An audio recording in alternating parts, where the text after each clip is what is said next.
Hello and welcome to the Doubting Thomas monthly recap, aka my monthly reason to shave and trim my beard. I am your host, Adam Dowd, and with me, as always, is Clifton M. Thomas. Cliff, how are you doing this lovely evening? That good, huh?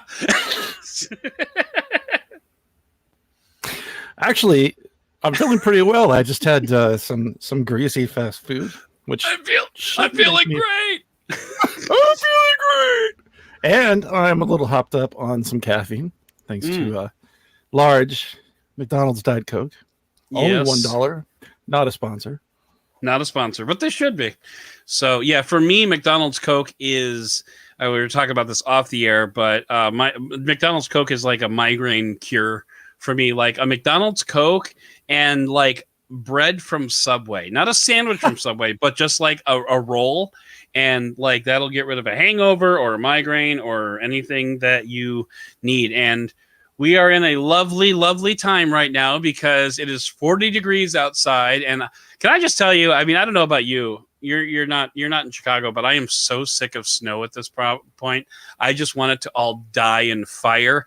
And the fact that it's going to be like above freezing all week this week is just amazing to me because it's like we're almost there. We're almost. I mean, after that we still can't go anywhere because of COVID, but still, we're almost there. Might be able to do your camera samples for your S21 Ultra review, right? I know. Yeah. I was just like, and like I said this during the podcast, I'm like, yeah, if you want to know how good the white balance is, I can really do that. I can do the hell out of that right now. But like, yeah, it's been take a picture of a tree, it's white. Take a picture of a building, it's white. Take a picture of a car, it's white. What's your histogram look? What's your histogram look? Oh, it's all white. Just the entire thing. There's no like up and down. It's just all up there. And it's like a Republican Chamber of Commerce. Anyway. So yeah, actually, we've had for us not a ton of snow, but it's been a ton of like the mixed stuff. But actually, I would rather have like 8 inches of snow than like the 3 inches of snow with also sleet and power outages, and then it freezes the next night, and it's just See, last year, at least in Chicago, we had like basically a snowless winter. Like it would snow, and then the next day it would be 40 and raining, and then it would snow again, and then the next day it would be 40 and raining. So it's like it would be all gone like within a day. I used my snowblower exactly once last year. I've used my snowblower more this week than I did all of last year. So it's like, oh God, I'm sick of it. I just want it to go away so that I can go out and ride my bike again. And, just, it is conducive to the, if you guys didn't hear earlier, Adam was saying that he has a headache, and this kind of weather where it's cold. Like as an example, there was at least one day last week where the low was 9. And tomorrow it's supposed to be a high of 66. Yeah. Like what? Well, and someone sent me a Twitter message. Victor, I can never pronounce his last name, but they sent me this. He sent me this thing like somewhere where it's going to be like it's going from -2 to 74 in the span of a week. I don't know. DFW. I don't know what DFW is Dallas. Oh, is that Dallas? Okay. Dallas okay. Fort Worth. That makes a lot of sense. So it does actually when you think about it. Yeah. Ooh. And you know what? Pour one out for Texas. So definitely, because they are having a rough time down there. Although, it's like I mentioned this during the podcast last week, but like a lot of what's going on in Texas is kind of their fault. So because their like power grid is an independent power grid, so they're not tied into the national power grid. So and then like. A lot of the things that they try to do, and I don't want to point blank, I don't want to point fingers, and I made that very explicitly clear on the podcast. Like, I don't want to say it's their fault, but you made some decisions that kind of left you vulnerable to stuff. It sounded like just things that were precautionary measures, because you don't expect them to have things like, no, you don't, like the stuff to maintain the road, but just stuff like heaters on your wind turbines, and the things that most power infrastructure has. Can I just tell you how hard it is to make a 10-year-old understand infrastructure? because like she's been watching on TikTok like all these, pray for Texas. She's like, what's the big deal? It's only like an inch of snow. I'm like, yes, but when there's no snow plow within 1,000 miles, an inch of snow is kind of a big deal, And so like, oh, good times. So now that we've lost all of our viewers because we've been talking about the weather for the last 10 minutes, we should probably talk about the fact that it's February and that we've had a month of shows, which is kind of how we do things here on the podcast. But so like we've done the Sony Xperia 5 Mark II review. We did electronic vehicles with Chris Davies, which was a fun interview. We did, we're doing an interview. Well, okay. When you listen to this, if you're not listening live, we will have done an interview with Refraction AI, which was a fun interview, by the way. And finally, we have the Samsung Galaxy S21 review. Other top stories that happened this month, Perseverance landing on Mars, which was... I don't know about you, but that's like been the bulk of my last week is just like reading about that and everything that's going on. Did you watch the landing? Did you watch the footage? I didn't get a chance to watch it live. It was, I had Twitter open and I must have just, because I didn't hear about, I think I'd heard that it was going to happen sometime. I didn't realize they were going to be broadcasting it live, but I really do think I missed the happening by like 10 minutes. So but the good thing is they put together a like compilation video of everything with like higher quality because they'd had a chance to get all of, like the higher quality video from Perseverance after it. Oh, it's so cool. They have 19 cameras on that thing and they're all HD. They said the Perseverance has already sent back 30 gigabytes of data. Oh wow. And it's only been on the planet for like, a week. So it's just crazy that like it's fun. It's fun. It's like so cool to know that like, and one of the things about space and NASA, but also space is like everything there has taken years to get where we are. It's like this wasn't thrown together. This wasn't like thrown together last Tuesday and like, oh, let's just send a probe to Mars. Okay, boom, done. No, this is like back in like the 90s, they probably were planning out this mission, like just sketching it down on the back of a cocktail napkin. What's the travel? Isn't it like 3 years? As far as I think it's okay. So I've heard that a manned mission would take 10 months to get there. Oh, okay. So now I don't know if like an unmanned mission can go faster or slower. I want to say that this took off. I want to say Perseverance took off last July. So. Okay. Yeah, so it's been about 8 months. I don't know. Math is failing me right now, but yeah.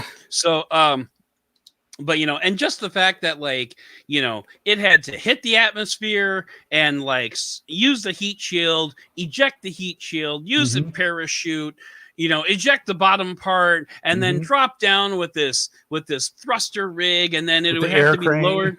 Yeah, the air cranes lowering it down to the that all had to happen automatically and with little human with no human intervention, which honestly was probably made it easier. But in some ways, just think what are the odds of something going wrong? I mean, I don't care how many times they've simulated it and then tested it. Out in the desert somewhere. I read some. Oh, go ahead. I'm sorry. I was just going to say there are differences that they just can't account or things that they can't account for, even if they've done how many unmanned missions now on Mars. Well, I read that like they have like a 40% failure rate or something like that, sending probes to Mars or something like that. Yeah, it's fairly high. Like I want to say it was not an insignificant number. So like of just crashes or whatever. And the really cool part is Perseverance is going to be drilling out core samples and then leaving them behind for another mission to come and pick those up. And it's like this is how far forward thinking is. Do you want to know what podcast I'm doing on March 21st? Do you want to know what I have queued up? No clue. Not enough. No, I have no idea what I'm going to do on March 21st, and yet here we are. Like NASA's been working on this thing for like 7 years. If you had the budget of JPL, you might have a few more podcasts in the can just sitting out there. Probably true.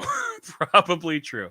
But anyway, that being said, we have had an incredible month, and we started off that month by talking to Chris Davies about electric vehicles, and he is like a font of knowledge when it comes to like cars in general, but just electric vehicles, specifically is what I wanted to talk to him about. And he seemed like of all the people that I knew, he seemed like the guy to talk about that. And I'm really glad I did sit down with him because he's hilarious. And he's super smart, and like most of the funny bombs that he was dropping, I was not picking them up like during the interview. I was like in the heat of battle, like I wasn't. But like going back to edit this thing later, I was laughing my butt off. It's that subtle British humor. It is, but it's delightful. And but like. So, we were talking about Tesla and, the other electric vehicle manufacturers. Like, Tesla is like the Kleenex of electric vehicles at this point. It is. But, there's like Volvo and Ford that we talked about, just like all these different manufacturers. And one thing that he brought up was about like Volvo really making a strong push into electric vehicles, due in no small part to the diesel conspiracy that they got caught up in. What was it, about 20 years ago? I think it was like right around the year 2000. I thought you're more of a car guy than I am, so you're probably there's been a few, right? So Volkswagen was the one I'm most familiar with, but yeah, there. You know what? That's probably what I was thinking of too. But that was around like 2014. Oh, wasn't that recent? Mm-hmm. Was it that recent? Okay. I could be wrong, but I know it was in the previous decade. Okay. Well, it's interesting because, obviously, if you're talking about Volvo, yeah, the Polestar is actually their sub brand, which is their electric car. They're doing a lot of interesting things, like Volvo as well as Polestar. They're doing the whole like subscription-based car thing. I don't know if they're still doing it because I know they've had some issues with it. I've seen some ads. Yeah. So subscription stuff. There, Polestar has, I think, now a couple of different electric vehicles. And if you look at Norway, I know they're trying to be completely electric by like 2030. So I'm sure Sweden's doing that too. Yeah, EU in general is making a big push for that. Now, what I think that Norway, anyways, and probably I'm sure because of that, some of the other Scandinavian states they're like one of their larger markets as far as specifically Tesla. But yeah, I was going to say though, what's so interesting to me, and you probably found this out if you were like doing your research before talking to Chris, there's like your Tesla, like you said, like the Kleenex, right? And then there's the stuff that Ford's coming out right now with their Mustang Mach-E, I think is what it's called. Yep. Yeah, and then GM just did a whole new thing with a rebrand, and they have that new platform that's basically like a skateboard that they can put a whole bunch of things on top of, right? There's an Israeli startup called Re that's doing the same thing. And actually, I've been meaning to reach out to them to see if they wanted to have a chat on this podcast. So you've got those, right? So you've got the major brands that are making shifts, and then there are all these smaller like sub brands that are startups. Some of which, like the major car manufacturers, I think GM's has really invested into Rivian, which is primarily based on making trucks.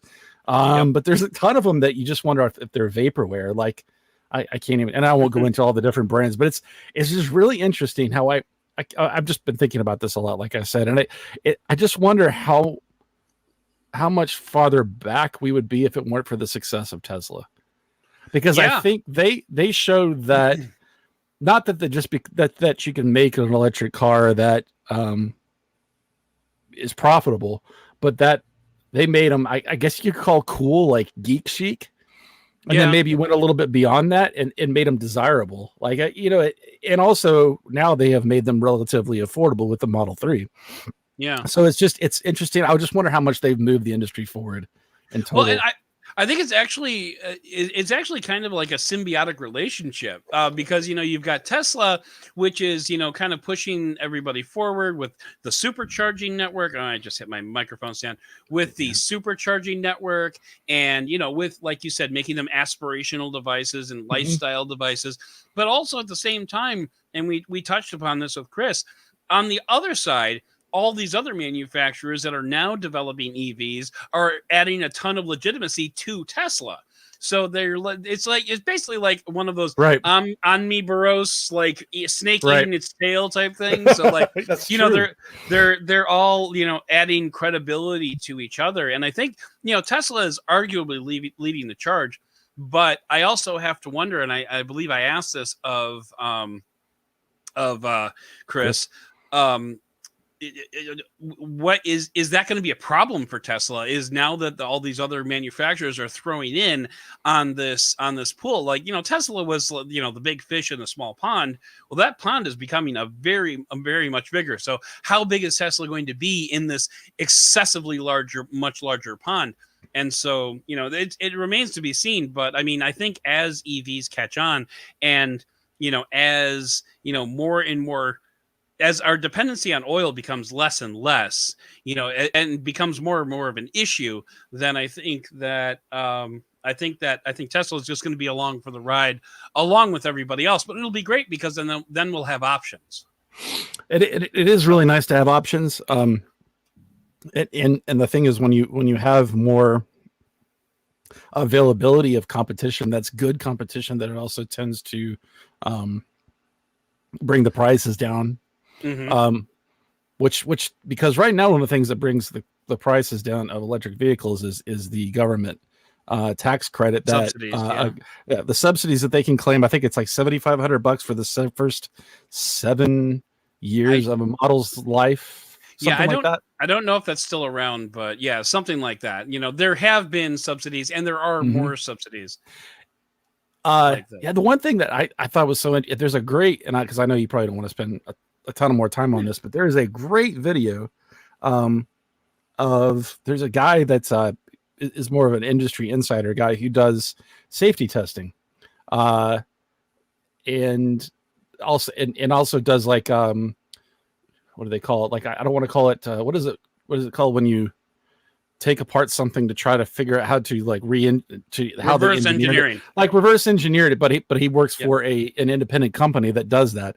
So one of the things I remember him talking about was, number one, this is before I heard the interview that he did, because he interviewed Elon Musk, and it was just really interesting. But how he said that Tesla right now has like a 3-year advantage in terms of how far they are of the industry in terms of their technology, because everything they've made is so modular that it's made it like much easier to repair, and their material science is crazy. But I'll just say, if you get a chance, listeners, I wish I could remember the guy's name, but just go out there and search for like that would help. Elon Musk interview, because I'll tell you what, you search for it, link in the show notes. How about that? Sure. So okay. But yeah, but definitely, and I think that would be a lot of fun. I'm interested in watching that too, because I think. Well, he was talking specifically about how Elon Musk was candid about making mistakes, and it's rare that you see a CEO like actually like not just do Elon Musk, not just do PR speak. Well, exactly. It's a really, you're gonna get that anytime you get Elon Musk to say he's gonna talk first, think later. Not certain politicians that we've had in the recent past. I love Elon Musk for that, because he is very, and as a reporter, that's a wonderful thing. It is. It's definitely good TV. You are really breaking up for me. Like I can't hear anything you're saying right now. Like you're frozen, actually. I don't know if you can hear me. I hear you. You are perfectly fine. Okay, I just heard you say perfectly fine. Sorry.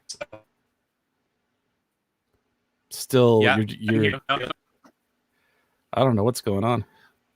It may be catching up here. I wonder if no. Are we catching up? How are we doing? I just heard you say, "Are we catching up?" But I don't even care about the video. I just want to hear your audio. Yeah, no. Sorry. Well, okay, I can hear it now. Okay, you're good. No, okay, we're good. We're good. Okay, so you know what? I was trying to upload some videos to Google Drive, so I wonder if maybe that was could be. You were just like you were pixelated like this. Well, that's not good. That's nightmare fuel right there. Okay.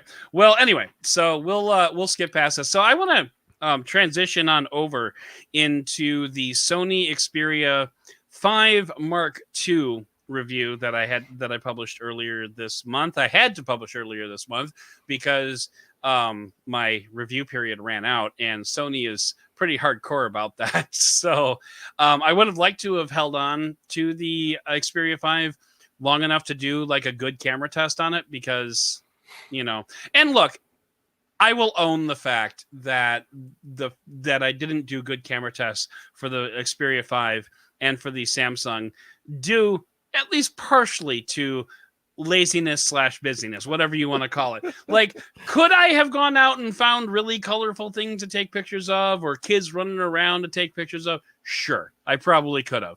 But honestly, at the same time, it's like, I didn't want to, I just, man, it's been such a crappy couple of months. I just didn't want to go out and do it. But anyway, so for the Sony Xperia 5 Mark II, it wouldn't have mattered, because the baller camera performance that you're going to get from that is going to come almost 100% from the manual camera controls, which I don't really know how to use anyway. So it's like, no, it's not like I don't know how to use them. I think I put myself in the category of knowing enough to be dangerous, air quotes.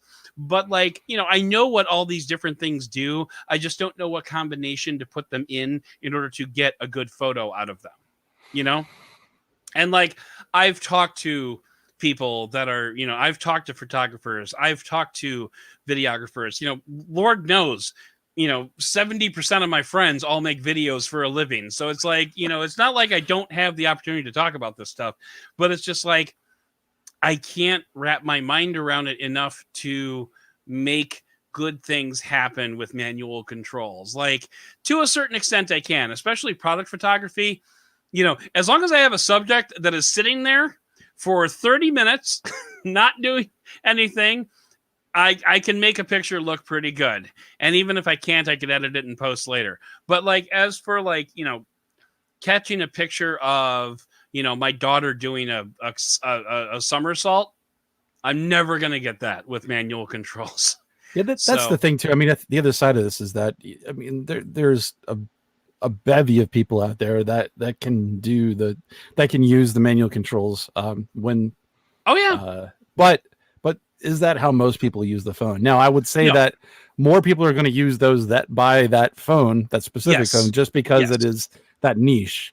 However, I don't think that I would be using, other than maybe if I just took on the challenge to learn how to use it, because I've forgot more than I ever knew about, stopping it and adjusting the ISO and finding the bracketing and stuff like that. Like, it's just, I'm an auto guy. And basically what it boils down to is I'm an auto guy. And if you're taking like pictures of your daughter, like you said, do you really have time to sit there and worry about, whether you got the ISO on high enough in order to capture something in low light when she's doing flips, and the aperture wide enough, or or small enough. And by the way, those are reverse numbers, so you got to go up, not down, not up.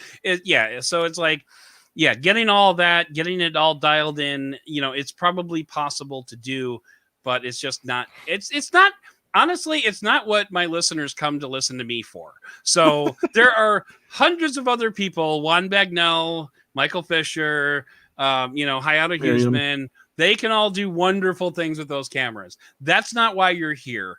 And so, and I love you. I love the fact that you are here, but that's not why. You don't come to me for camera advice. So, and then, that's legit. So I was able to do the review based on what I was able to test, minus a decent, camera, like even on auto, I wasn't able to do a whole lot of photo analysis, but the photos I did take were pretty good.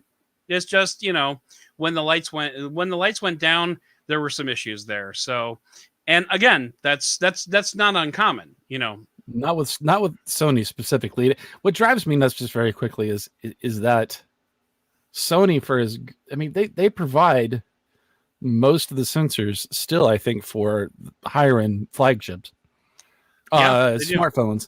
Yet they still don't seem to have the on the software side the the chops, the chops to do what like a Samsung or a Google or an Apple does. Yeah, exactly.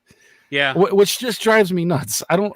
Well, and also like when you consider that the Xperia, 1 and the Xperia 5, this is the first time that Sony's actually used their own high-end sensors.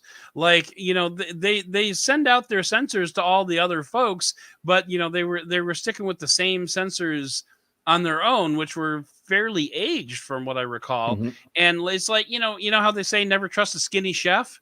If you're going to be shipping all your high-end lenses out to Samsung, and didn't Apple use Sony sensors for the longest time? I wouldn't be surprised if they still are. Yeah, right. And so like you're sending out all these high-end sensors to all these other folks, but you're not using them yourself. That's just kind of weird. Now the Xperia line, the new Xperia line, I should say, fixed that.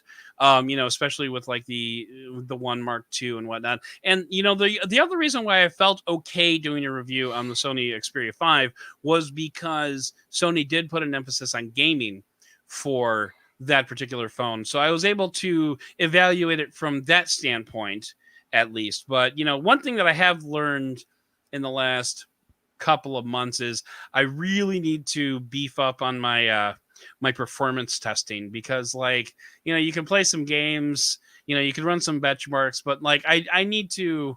I've been watching a bunch of other folks doing videos, and it's like, yeah, I should probably steal that, so more performance testing analysis is coming, folks, so that'll be a good thing when it does come. But yeah, so moving on, we should probably talk about the big potato in the room, which is the Samsung Galaxy S21 Ultra. So I'm holding it up right now. Nice. And here it is. Yeah. In one of your suite of cases that you have. Yeah, I do. Case makers are not shy. Let's just put it that way. So this is one of the Incipio cases. So shout out to Incipio. Thank you very much.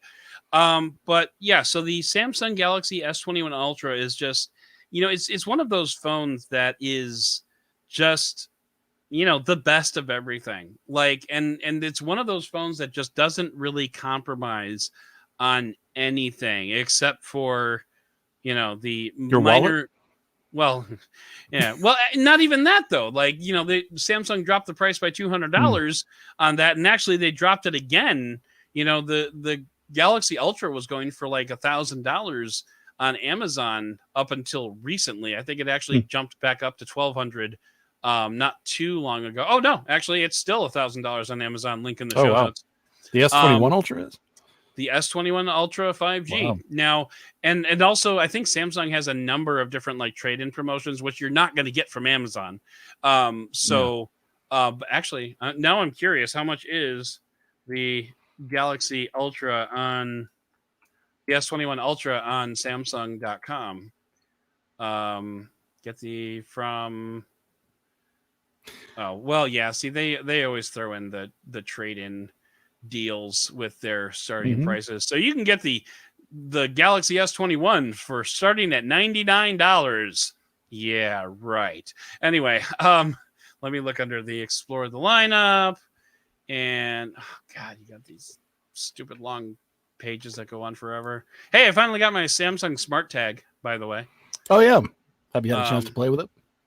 No, it's still in the box actually. Okay, so they have the price $11.99 crossed out, which is down to $474 with trade in. I think that's probably like a Note 20 Ultra trade in. Yeah, something. Well, I mean, or an S20. T-Mobile did lose their mind, so. Okay, all right. So without a trade in, the price is $1139.99. So I guess they knocked $60 off the price. That must be with the student discount checked. Oh, that's possible. So trade in my phone. I haven't been perusing their site at all. The only options that you can pick for a trade in is, you can get $350 off for a Pixel 4 XL. Let me see. For Apple, you can get $700 off for a 12 Pro. Thank you. Or $550 off for iPhone 11. So anyway, that's actually pretty good for an iPhone 11. No, yeah, it's $600. Is that a straight up iPhone 11? I believe so. Yeah, not a Pro. iPhone 11. Oh wait, now it says 400. What the hell? Still, I mean, $400 is probably what you would be getting if you were to say sell your iPhone to 11 on like Swappa or something, or Apple. Like that. Yeah. Mm-hmm. Anyway, so you can get a trade in and blah blah blah. So all right, I'm gonna close that out. So no, I mean, I've already told this story 100 times, but shopping on the radio, it's great. Right? So T-Mobile, had the $800 trade-in for the Pixel 4a for some damn reason, and I took advantage of that, and so which is why I was able to do this phone. Now this phone and the iPhone 12 Pro are going to go head-to-head in a photo showdown later on this year, probably end of March, early April, something like that. So we'll be able to do a lot more photo analysis for both of those phones. Because, you remember with the iPhone, I had John Rettinger on and we were talking about it. So we didn't really do a formal review, air quotes. So I will be doing at least a photo analysis down the road, and that should be fun. And speaking of photo analysis, I hate to kind of shift away from this so very quickly, but we are actually 31 minutes into the podcast. Anyway, you had some photo fun earlier today. How did that go? Can you tell us a little bit about what happened? And what you did? It was like photo fun. Yeah. I've been sitting at a desk all day. Oh, yes. So benefit of the doubt was given the opportunity to participate in a webinar for the company Ricoh. Trying to think, it's their optics portion of their company, which makes I think they actually have the Pentax. Remember, they used to make SLRs under their own brand, but I think they own them. And it's funny. Ricoh is one of those companies that you might not have heard of, but they make a ton of different things. Like they make copiers, and you might not have heard of them, but you've used them probably. Yeah, exactly. Yeah. They're a huge company. But so they specifically have a line of 360 degree dedicated cameras. That I think they've been around since like 2015, and from what I understand, they're the best when it comes to still images. And so they invited us to a webinar, and I was able to participate in it. And they had a guy that have you heard of Tiny World or Tiny? Yeah. Those shots that are specific where Tiny Globe, I think is what they're. Anyway, yeah, sounds like something like that. Yeah, right. So it was really interesting. So it was about an hour long, and he walked through. This was kind of tips and tricks. Ben Claremont from Ricoh, yes, from Ricoh Theta, who was so he is an independent creator, a professional photographer, and got into 360 degree photography when it first came out, and he may or may not be sponsored by Ricoh. What was nice is that he was able to talk about the product honestly. It gave us those of us that were watching tips and tricks, was able to answer some questions that were like me specific. In fact, I actually was able to answer some questions. This was done over Zoom with like a chat room and a moderator from the PR company. But so it was really interesting to learn just how he does most of his editing, especially for social media, just on his phone. Because I guess that you can offload your images from the Ricoh camera just like you would like a GoPro onto your phone, and then edit it on there and then post it directly to social media, which is really interesting. But Ricoh actually makes a line of products that go from about $350 all the way up to $1,000, with the $1,000 one more focused on which has become actually this marketed towards people who do like real estate walkthroughs. 360 degrees, which I hadn't really thought about it, but it has become apparently really huge. Because people can't go anywhere. Well, yeah, so, even for that reason as well. Yeah, definitely. Right. So there was a whole like separate COVID discussion in it. It was really informative, and they are supposed to be sending us a demonstration unit, and I'm really excited to to get to use one. I don't know which one I'll be receiving from them. I think I'm gonna have to order myself a. So one of the things I had never really thought about is, okay, so you're shooting these handheld, and form factor wise, they're kind of like do you remember the old dedicated video cameras that they kind of almost look like an MP3 player or something? I can't remember the brand. They got bought by Cisco. Yeah, I know exactly what you're talking about. I don't know what they were called, but yeah, you know what? Anyway, but that's what they look like. Flip and what's that? Wasn't it flip cameras? Flip, yes, flip. Yeah. They look a lot like a flip camera. Okay. But obviously in fact, their highest one has a 1-inch sensor, which I was really, oh wow. Yeah. You can. I was impressed by that. Yeah. Well, it's $1,000. So, but right. Yeah, it was.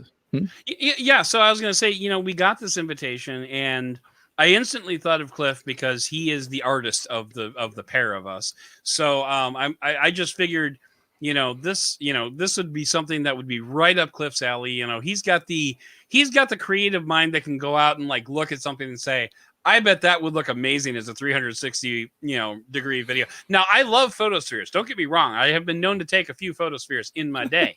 But at the same time, I don't know that I have the brain that Cliff does in order to, really find the awesome subjects that will really take the. And that's actually what was really interesting about this. Very quickly, just about because he was able to talk about how you really have to have a completely different mindset about how you're taking the image, because it is so different from like the way you compose a normal photograph.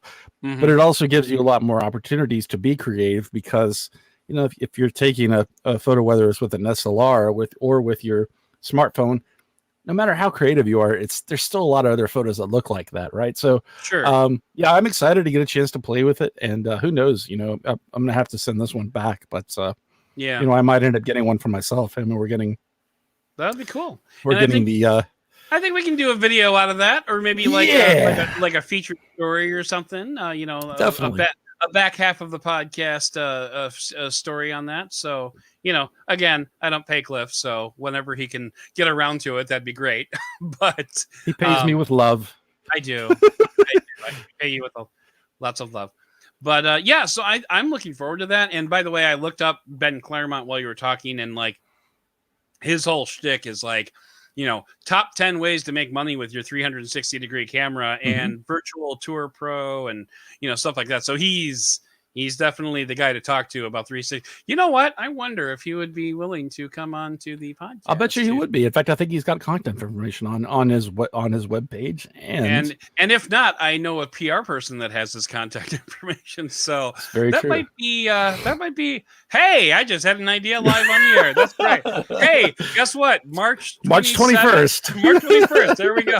I think we just solved that problem. Okay, great. So now I just have to worry about March 28th. So, I just want to say, just a total side note. Like I pay for this podcast. With the podcast makes enough money that we actually are just a teeny tiny bit in the black.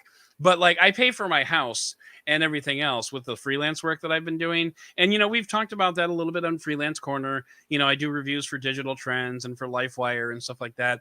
And like, it's been amazing.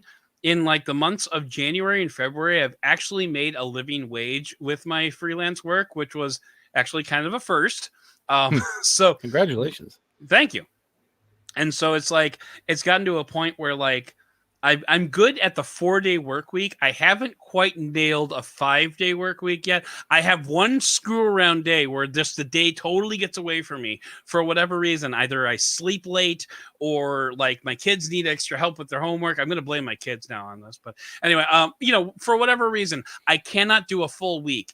Today was my lost day. Like I didn't do anything today, basically. So I'm going to be up until like 10 or 11 o'clock tonight, just trying to make up for that. But anyway, so probably has something to do with the headache as well. But I just wanted a little side note there. So I don't know where that came from, but I was like, this is going somewhere. No, I'm just kidding. No, it's not. It absolutely was not going anywhere. Circling back to Ben Claremont real quickly, they just you guys should definitely check out his Instagram. I don't know what his handle is off the top of my head, but I'm on his website. I should be able to find it. But yeah, so if you're interested in seeing some of the work that he does it's mostly 360 stuff, and it's pretty interesting because, like you said, all the thought that has to go into it. Because he said one of the things that I guess everybody kind of noticed about his stuff is that he is actually part of the subject matter most of the time. He considers himself to be a comedian, and so he yeah.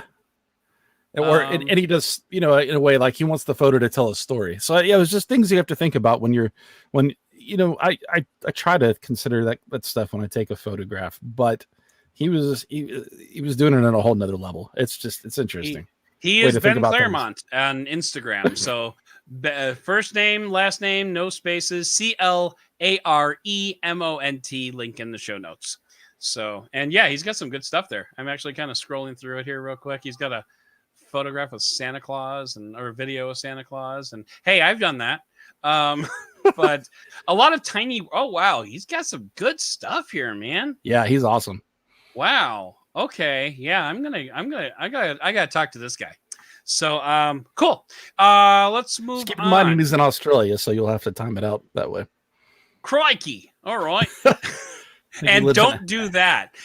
So that mean like sheep on the barbie, hey? That's not a knife.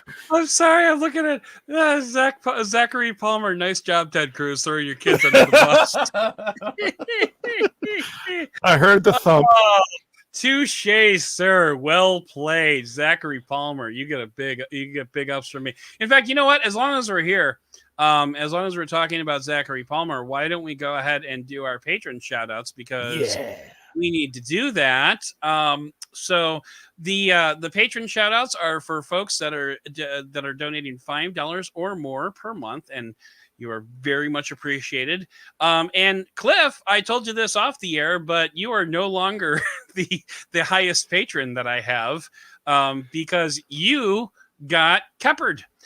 So we have our very first, ladies and gentlemen, big announcement. We have our very first $10 a month patron, Michael Kepper. He's calling the shots from now on, because he gets to, once per month, he gets to choose a story that I have no choice but to cover on the podcast. And it could be something in a news roundup. It could be, like a featured story at the end there. It could be anything. So I'm looking forward to hearing what Michael has to say, because he gets to hear what I have to say about it.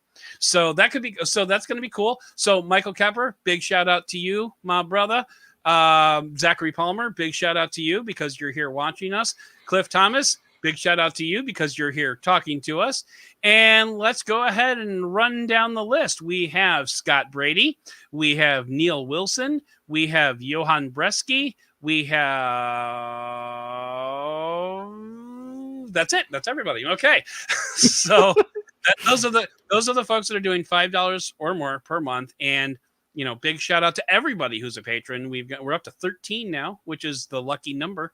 And I'm most appreciative for everybody who contributes to this show, because again, you're helping to pay the benefit of a doubt bills, not the house bills. Not yet. We're getting there. I'm hoping to get to a point where this show makes enough that I could take a week off of freelance work. That would be really nice, or maybe I could have those throwaway days and it wouldn't really hurt me. That would be amazing. But LifeWire just, so a shout out to the folks at LifeWire. If you are looking for a tech news site, and a tech how-to site specifically, go to lifewire.com.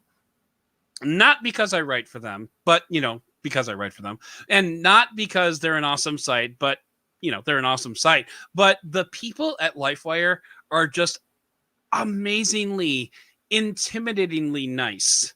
They are so Are nice. They Canadian? I don't know. They're not. They're New Yorkers, which is really blows my mind. But the folks there are just so incredibly nice and so much of a joy to work with. It's seriously the best collection of humans on the planet. I think are all just drawn to LifeWire, and for some reason they let me in too. I don't know why, but just everybody there is just so amazingly awesome. And like, even when I argue with them, they're like, you know, yeah. So bless LifeWire. They have been awesome. And yes. So, hang on one second. I'm sorry. This is going to go on the cutting room floor, but my wife is going to have to leave soon to go pick up my daughter. And yes, I'm throwing my kids under the bus again. Anyway, oh man, I'm going to be giggling about that for a long time, Zach Palmer. Thank you very much for that. But anyway, okay, so finally, let's talk about Refraction AI. Little backstory here, which I get to in the interview. The interview is coming out this coming week. I've had a chance to listen to it. It is really good. You guys are going to like it. So, Refraction AI is a company that I've been following since 2000. I want to say it was even earlier than 2019, because like 2019 is when I went to CES for Android Authority, and they told me to find out about robots, which is just a anyway. I don't necessarily want to burn that bridge, but you know, I believe in not to give away the podcast or the interview, but I believe you said you got sent to cover robots by Android Authority, and they weren't androids. They're not that kind of Android. Yeah, not that kind of Android. That's what it was. But anyway, so yeah, so I was there to find out about robotics. So we're just going to say 2019, whatever. Somehow Refraction AI ended up on my radar. Mostly because they're a robotics company that's based in Ann Arbor, Michigan, which from Chicago is about a 3-hour drive. So, I mean, it's like, it would not be a big deal for me to go there and like sit down and talk with them, which I believe is actually going to happen probably this summer. So visit the Henry Ford Museum while you're there. Probably not, but I could. No, it's a good museum. I've actually been there. It was nice. But anyway, yeah, Ann Arbor's nice. Coming soon to a podcast near you. And actually, you know what? I should go down to the Museum of Science and Industry and just do a podcast about walking around that museum. And that way I could write it off and it'd be great. Anyway, so Ann Arbor, Michigan is the headquarters of this company, Refraction. They built a robot called Rev, which is a small delivery vehicle, which drives at about 15 miles per hour autonomously through the streets of Ann Arbor, Michigan. And the CEO that when I talked to him teased other places to come. So that'll be fun. But anyway, so they are basically trying to revolutionize last mile delivery. So, and last mile delivery, for those who are not familiar with like logistics, is, you know, a big plane takes a whole bunch of crap to a distribution center. And then the last mile is the trucks that take all that stuff out the various directions to their ultimate destination. So like your Amazon driver is a last mile delivery, basically. And so like they want to do this with robotics, and they've got their model of robot is this called Rev, R-E-V, all capital letters, by the way. And these things drive at about 15 miles an hour. They're loaded with sensors, and they can carry, I want to say they said about 15 pounds worth of stuff. And they originally set up in Ann Arbor, Michigan, because that is the home of University of Michigan. And the two founders of the company are robotics professors at the University of Michigan. So they're based in Ann Arbor. And one of the things that really struck me about the company was they're setting up an autonomous delivery company in Ann Arbor, Michigan, which is quite possibly the only place in the United States that has worse weather than Chicago. Because like if we get 8 inches of snow, Ann Arbor gets 1.5 feet. Like because the clouds have had a chance to dump all their snow in Chicago, go over Lake Michigan, suck up that moisture, and then dump it once it gets back onto the other side.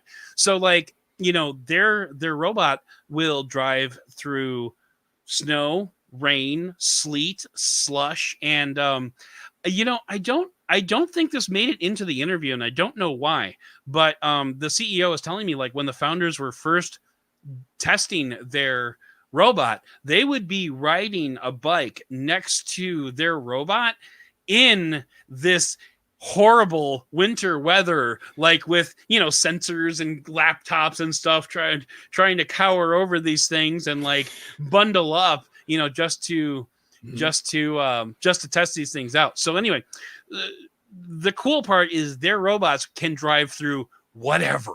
Waymo set up shop in Phoenix where it rains once every 16 years. And other autonomous companies set up in, San Francisco, which, okay, fine. I guess it gets a little foggy, but whatever. But you want a true test of whether a robot can deliver in all conditions. Ann Arbor, Michigan's a pretty good place to test that out. Well, the thing that got me was the fact that because they said it's based on an electric bicycle. And right. So yeah, it only has to, at least in Michigan. And I think that's one of those, because I think those standards are done state by state for the most part.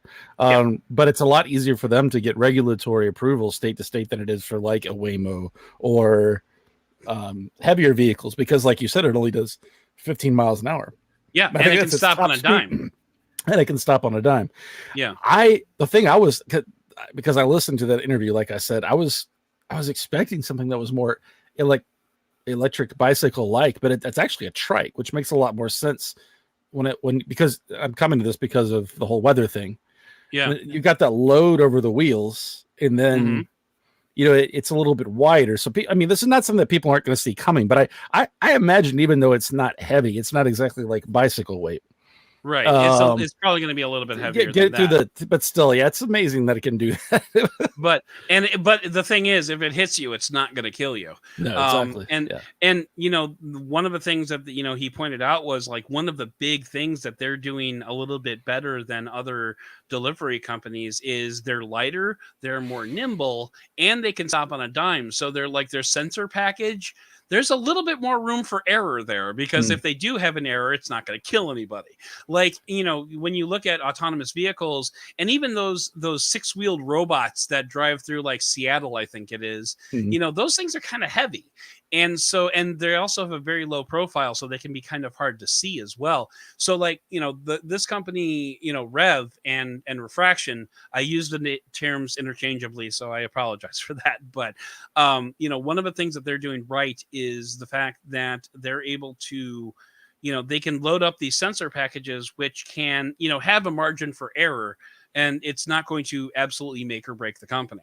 So, and it was a really great conversation. The guy has a great sense of humor, and we were laughing as much as we were talking during the interview, and it was really. Did you get a chance to listen to the outtake that I put up on the page? I did, but I listened to it before I listened to the interview, so I'm a little So I don't remember exactly what happened, other than it was like a technical error. Yeah, like halfway through our interview, I noticed that the battery meter on the Zoom recorder was about to die. Right. So I'm like, hey, if you don't mind, let's just pause. And he's like, yeah, you got a real first-class operation going on. And I'm like, hell yeah, I do. So just funny stuff. That was like one of the few times that I've actually edited an interview, and I'm like, oh, I need to save that because sometimes it's not as funny, but he's just such a good guy and such an agreeable guy, and like he wasn't all CEO'd up. He was like just one of the guys, and it was a really, really good interview. So I'm looking forward to talking to him again at some point.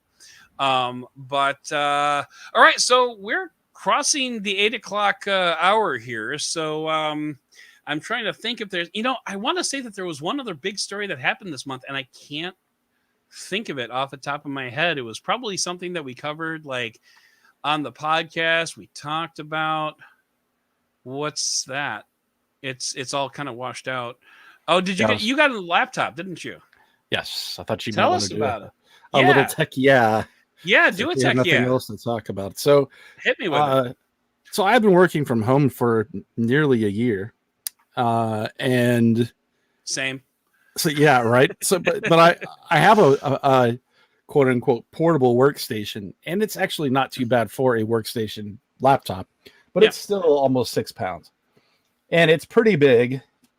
And by the time you throw in the giant power brick, it's a good 10 pounds in your bag. So one thing I've been thinking about doing, because where I live in rural Virginia, the COVID outbreak is not as bad as like in New York or Chicago, right? Things are a little more open, so I can go to like a socially distanced coffee shop But to be fair, if one person dies, that's like 5% of the population. Anyway, so I'm like, I want to get out of the house and still have a laptop that that I can use that actually has a discrete GPU that, so I like with Photoshop and the sort of the work that I do, stuff that really helps. So this is a 14-inch laptop. It is an Asus Zephyrus G14. Not a real memorable name, but it's such a beast. It's actually more powerful in a lot of ways than my workstation.